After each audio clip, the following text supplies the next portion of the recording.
If you're in the block, call the whip then. Raise up a hand or a lighter. Murderous phrases, I'm hyper. Making my way through the night just. If you're in the block, call a whip just. Raise up a hand or a lighter. Murderous phrases, I'm hyper. Making my way through the. Hi guys, welcome back to Money Medics. So we finally have Mr. Nicholas here with me today. What I mean, I've had to fight him just for him to appear on camera today. Like, it's taken him at least 2 hours to get dressed. I'm a busy guy. I've got other things to do. You ain't got enough to do, just watching Dragon Ball Z. But anyway, I know last time, in the last vlog, we did talk about having 6 months to go until we have our wedding. Our wedding was supposed to be in September, but that hasn't really gone to plan. Why is that not happening, babe? Yeah, just because there's been other stuff like Eve remortgage, I changed jobs. We weren't gonna put ourselves under any financial pressure because of the wedding. Yeah. It's just one day in the life of our forever. My property in Bristol, I've changed from residential to buy-to-let. I had to put down an extra £5,000. So I would have 25% stake in my property, and that's the only way I could change it to a buy-to-let. I'll talk about that another time. There's just been a lot of expenses recently, so we just thought, let's just, you know, take our time with it and do things properly. So I guess we're still very much in the thick of wedding planning, but some of the stuff we've picked up we thought we'd share with some of you guys. The first thing that most people do when they start planning the wedding is figuring out the venues. But before you know the venues, you have to kind of have an idea of your numbers. And before you know the numbers, you kind of have to communicate with your families and ask them to give you numbers. But you know, sometimes you have certain family members that don't want to give you the numbers. Mum? But anyway, venues. And venues are crazy expensive.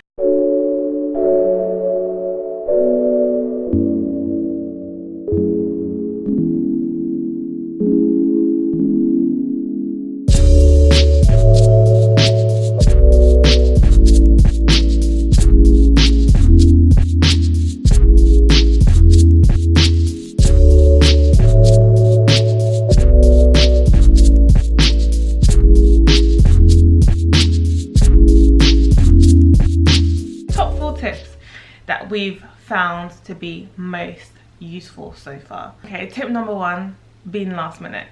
Because like I said, there was a time that we were going to do a wedding in September, and we found that venues were doing discounts, because obviously they don't want their venue to go completely empty on a particular day. There was a venue that we got quoted on, it was literally half price. The original price was around like £11,000 or... It was like 11,900 something like that, so that's £12,000. Yeah, and it got reduced to, is it 6,000, 7,000? Yeah.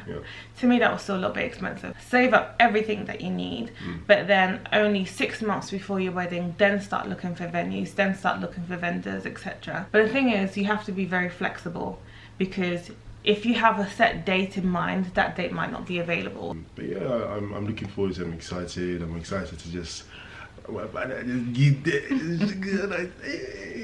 Nick was even saying we should go to like some African dancing lessons so that we can just be dancing. No, because you need the lessons, mate. I know how to turn up when I can, yeah, it's true, I can admit that I can't dance. I don't mind. Yeah, I remember her cousin's wedding, like they asked me to dance specifically just to turn it up. But guys, when I just show you guys, man. The only reason he won that dancing battle was because I got involved. Because I made you. No, you didn't make me get involved. I got. Do you know what? I'm gonna try and find that video and I'll show it.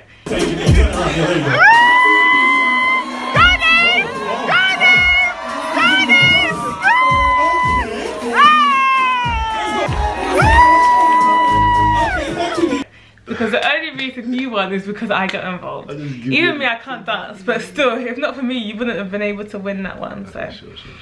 Anyway. Second tip is negotiate. Negotiate.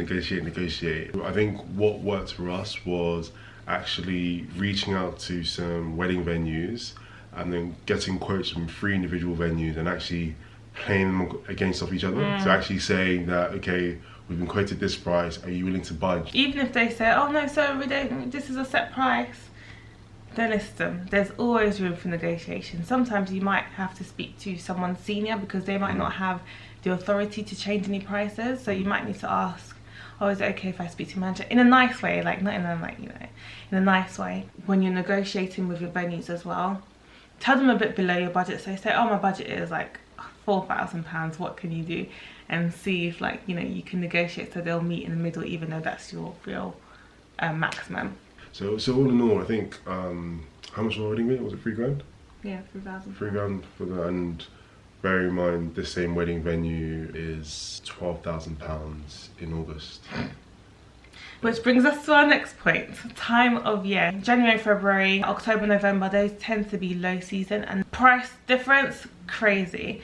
I mean, of course there is the fact that the weather might not be so great, but at the same time you can have a wedding in the summer and the weather might not be so great. We live in Britain, you know, the weather might not be so great any time of the year. Not only is the venue cheaper, but oftentimes a lot of other things are cheaper as well. One of the wedding planners that we looked into, they said during low season they actually give a discounted rate as well. Yeah, that's a good point. Yeah. So many people give discounted rates during the low season. Also, it's quite nice that it gets quite dark early, because then you can have like tea lights and candles and stuff and have a bit of like a, you know, sultry theme. It can be a bit dark and mysterious, so I quite like that for my wedding. I like the winter. I like buying nice winter jackets. So for me, personally speaking, winter is the perfect thing for me. I can't imagine on my wedding day I'll be sweating because of the nervousness, because of the heat, because of my nice bespoke tailored suit, and because of you as well.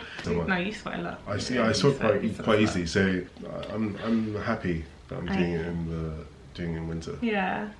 So tip number 4 is day of the week. Initially we were looking at the Friday to do our wedding. They told me there's one couple that had the venue on hold, and if they drop out, they can give it to us. Yeah, the couple did drop out, and we were able to take the Saturday. Deal that we negotiated previously for the Friday, they were willing to carry over that deal for the Saturday. Yeah, I didn't want any sleepless nights because of this wedding. Yeah, exactly. And we all know weddings are ridiculously expensive. I'm starting to see that more and more, and to be honest, I was never like a, oh my gosh, I can't believe this is gonna be my wedding day, but I actually see myself becoming for my wedding. I want big traditional, that's more like what my parents want, which I'm so excited for, and then quite a small intimate white wedding that's quite far away. So boom, we finally found a wedding venue after 2 or 3 months of hard searching. What should we say, place or? Do you just fart?